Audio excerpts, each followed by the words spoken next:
ആചാരങ്ങളും ആഘോഷങ്ങളും പലപ്പോഴും പലതാണ്.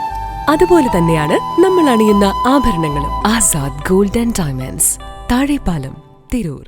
പുതുവർഷ സമ്മാനമായി താനൂർ തെയ്യാല റെയിൽവേ മേൽപ്പാലം ജനങ്ങൾക്ക് തുറന്നു കൊടുക്കുമെന്ന് കായിക ഹജ്ജ് സ്പോർട്സ് മന്ത്രിയും സ്ഥലം MLAയുമായ വി അബ്ദുറഹിമാൻ പറഞ്ഞു. കുറച്ച് താമസം വന്നിട്ടുണ്ട്. നമ്മൾ നവംബർ ഈ മാസത്തിൽ തീർക്കാമെന്നായിരുന്നു ഉദ്ദേശിച്ചത്. പക്ഷേ റെയിൽവേയിൽ ചില വർക്കുകൾ താമസിച്ചുകൊണ്ട് ഒരു ടൈം ലിമിറ്റ് ഉണ്ട്. ഓരോ വർക്കുകൾ കഴിഞ്ഞ് 30 ദിവസം 15 ദിവസം അങ്ങനെ കഴിഞ്ഞ് ഇത് ചെയ്യാൻ കഴിയും. അപ്പം അതിൽ വന്നൊരു താമസമാണ്. എന്തായാലും ഡിസംബറോടുകൂടി പൂർത്തീകരിക്കും. ജനുവരിയിൽ നമുക്ക് തുറന്നു കൊടുക്കാൻ കഴിയും ഓർമ്മിച്ച്. പക്ഷെ ഇതിൻ്റെ പേരിലൊക്കെ നടക്കുന്ന ഈ സമരങ്ങളൊന്നും അംഗീകരിക്കാൻ കഴിയുന്നുണ്ട്. ഇപ്പോൾ തിരൂരിലൊരു പാലം ഓവർബ്രിഡ്ജ് നടക്കുന്നുണ്ട്. 20 വർഷമായിട്ട് ഒന്നും സംഭവിച്ചിട്ടില്ല. അതങ്ങനെ സ്ട്രക്ചറൽ ആയിട്ട് കിടക്കുക. അപ്പോൾ അതും ഇതേ ആളുകൾ ഉള്ള സ്ഥലങ്ങളിലാണ്. അവിടുത്തെ MPയും MLA ഒക്കെ മുസ്ലിം ലീഗാണ്. അപ്പോൾ അവരൊക്കെ ഇതിനെ കാണുന്നൊരു രീതി തെറ്റാണ്. താനൂരിനെ സംബന്ധിച്ചിടത്തോളം ഇത് താനൂരിൻ്റെ ആവശ്യമാണ്, എല്ലാവരും ആവശ്യമാണ്.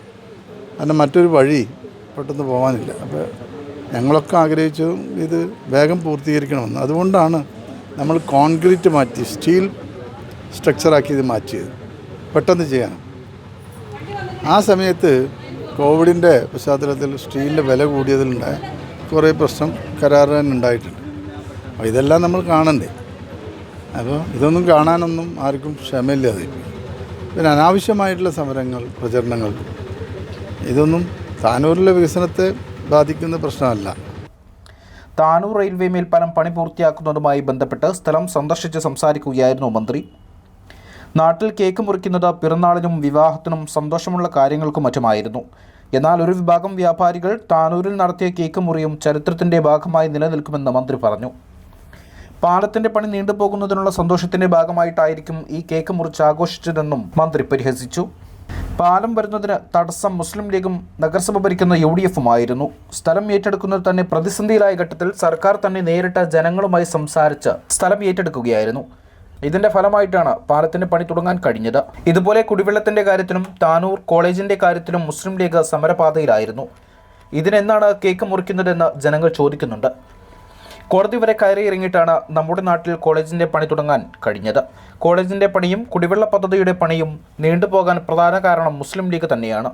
ലീഗ് നേതാക്കൾ സ്വപ്നം കണ്ട പദ്ധതികളാണ് താനൂരിൽ നടക്കുന്നതെന്ന് നേതാക്കൾ സംസാരിക്കുന്നുണ്ട്.